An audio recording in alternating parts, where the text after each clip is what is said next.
Everyone, I decided to do my Plutonic, my Hades moon rather, for the month on the back of the Marduk's Muse reading video that me and Dorsey just did.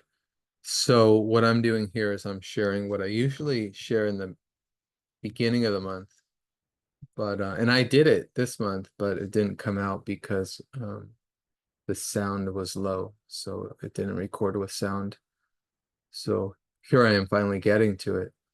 So just to go over the themes for this video, this is my dark wave. So this is my Hades moon, where every month I share the dates of when the moon transits Pluto, the sign that Pluto is in. And so the moon, as it cycles through its 28-day phase cycle of 8 phases.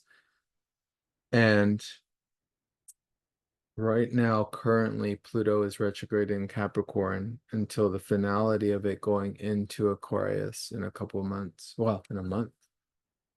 And so I titled it for now as Mining the Riches of Your Underworld. And what I mean by that is we know that directness and communicating about the effects of emotions is what clears the air. Every day in life we're either one or the other type of person. We're generalizing a little, but according to human design, we have those who have a defined solar plexus center and those who have open definition. Now, open definition is those who feel the impact and process the impact of those emotional energies as they flow through the collective as well as through individuals whose auras they encounter. I'm one of those. So I feel things, I amplify things in my body as I feel them. So on my own, I'm pretty straight, pretty level.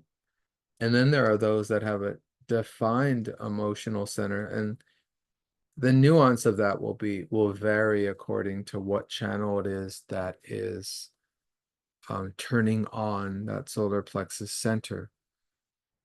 Usually solar plexus definitioned, people will experience the wave as it moves up and down their aura, and in different ways. It could be a step by step, it could be like huge swings, it could be like just kind of gradual movements up and down. This is all just speculation, in the biofield, in the auric field. And they will always be in that movement. So they will always be where they are. And it's important that for them to acknowledge where they're at. Because sometimes if they're too low on the wave, it's really important for them to get the time to clear that in nature.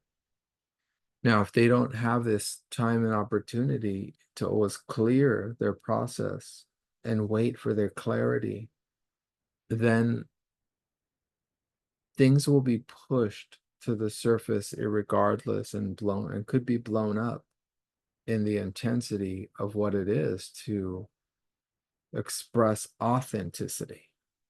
And this is what Pluto does. When Pluto begins its process, it is relentless. It will begin a process that will destroy everything that is not authentic in the moment and in the situation. And so what we have here, as I express it, is Pluto's dark powers will ravage the inner fire for your own personal dark night, confronting hidden faces you might deny or that have been sitting in denial about. Remember, we all confuse the people around us with past confrontations. So the effort is to try and meet others for the immediacy of that moment, of that mirror, and communicate your needs and ask them their needs in return. A little bit of NVC there. Pluto asks you to shed all layers of faulty images of self and to be authentic. In other words, it is a time to communicate how you're feeling and what your authentic needs are, putting light on what's important to you. Now, I want to underscore here that while it's always important to express how one is feeling, it's important to also express that's how one is feeling in that particular moment. You know, one key thing about healing and shadow work is to communicate things in such a way as to what is the truth in the moment. Arriving at that truth, it's really important to arrive at it with as much immediacy as possible. Because when things linger, they corrode, you know, they get stale, they get moldy. And too much time can scar up, you know, our inner being. So it's really important to communicate directly with oneself and with others. Now, so in other words, what I'm suggesting here is that we are arriving at these periods in a cycle every month. And it could almost be like a phase of the moon cycle where we arrive at these moments to check in with our emotional body. And Pluto sets the appointment for that check-in. Is everything authentic here? Are we authentically expressing what is?